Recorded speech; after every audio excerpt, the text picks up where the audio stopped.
दोस्तों, मैं आपके सामने द नॉलेज हब पे लेके आ रहा हूँ करंट अफेयर्स। ये अगर आप एसएससी, बीपीएससी या कोई स्टेट पीसीएस एग्ज़ाम की तैयारी कर रहे हैं तो आपके लिए काफ़ी ज़्यादा हेल्पफुल होगा ये टॉपिक करंट अफेयर्स का। देखिए, करंट अफेयर्स की शुरुआत करते हैं। सबसे पहला जो हाल ही का करंट अफेयर है वो है पंचायती राज दिवस। पंचायती राज दिवस हर साल 24 अप्रैल को मनाया जाता है। हर साल 24 अप्रैल को क्यों मनाया जाता है?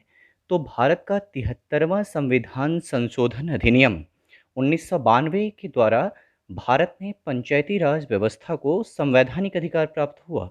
तो ऐसे में विथ इफेक्ट फ्रॉम 24 अप्रैल 1993 से भारत में पंचायती राज व्यवस्था लागू कर दी गई। तो इसीलिए 2010 से प्रत्येक वर्ष हम पंचायती राज दिवस के रूप में मनाते हैं 24 अप्रैल को। और साथ के साथ इस दिन को प्रधानमंत्री मोदी ने क्या लॉन्च किया है? तो ई ग्राम स्वराज पोर्टल को लॉन्च किया है पंचायती राज दिवस के उपलक्ष्य में। अब पंचायती राज व्यवस्था के ऊपर कुछ प्रकाश डाल लेते हैं।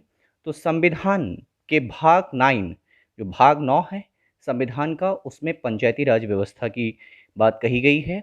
यह भारतीय संविधान के अनुसूची 11 में है।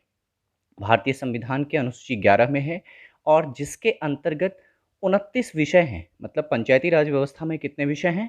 तो 29 विषय हैं। और अनुच्छेद कौन सा है, आर्टिकल कौन सा है? तो आर्टिकल 233 से लेकर आर्टिकल 243 ओ तक है। 43 से लेकर 243 ओ तक है। साथ के साथ सबसे पहले पंचायती राज व्यवस्था की सिफारिश किसके तहत हुई थी, समिति के तहत हुई थी? तो बलवंत राय मेहता समिति या कमेटी 1957 में गठित की गई। और इसके आधार पर प्रथम पंचायती व्यवस्था राजस्थान के नागौर जिले में किया गया 2 अक्टूबर 1959 को। हालांकि क्वेश्चन अगर आपसे पूछता है कि कौन सा पहला राज्य था जो संपूर्ण राज्य में पंचायती राज व्यवस्था लागू करता है, तो वो आंसर है 1959 में आंध्र प्रदेश। समिति कौन सी थी जिसने कि कॉन्स्टिट्यूशनल स्टेटस के लिए जिक्र किया कि आप पंचायती राज व्यवस्था को कॉन्स्टिट्यूशनल या संवैधानिक व्यवस्था प्रदान कीजिए? तो वो थी एल.एम. सिंघवी कमेटी। 1986 में लाई गई थी, जिसके तहत ये राजीव गांधी के समय लाई गई थी।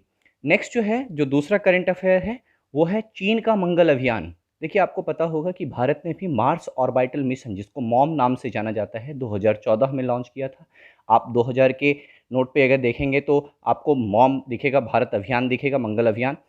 और ये जो चीन, हालांकि चीन अभी तक मंगल अभियान नहीं लॉन्च कर पाया है, तो तियानवेन 1 ये 2020 में ही लॉन्च करने की बात है। उसका नेमिंग अभी हुआ है, जिसका नेम क्या होगा? तियानवेन 1। ऐसा करने वाला, मंगल अभियान को लॉन्च करने वाला चीन कौन सा देश बन जाएगा? तो 5वां देश बन जाएगा। इससे पहले कौन कौन से देश लॉन्च कर चुके हैं? तो US, Russia, EU European union, European space agency होता है, इंडिया चौथा नंबर था और 5वें नंबर पर होगा चाइना। इसके बाद तेल निर्यातक देशों का संगठन। देखिए, तेल निर्यातक देशों का संगठन है OPEC, organisation of petroleum exporting countries. हालांकि ये क्यों चर्चा में है?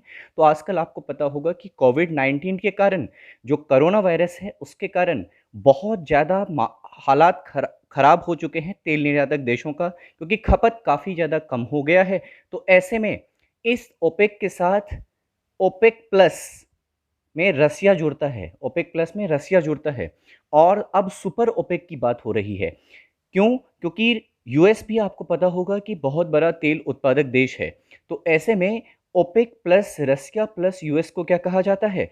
Super OPEC. तो इसलिए ये चर्चा में है। हालांकि कुछ एक्स्ट्रा इन्फॉर्मेशन मैं आपको देते चलूँ कि ओपेक का जो हेडक्वार्टर है वो है वियना में। ओपेक का हेडक्वार्टर है वियना में। वियना राजधानी है ऑस्ट्रिया की।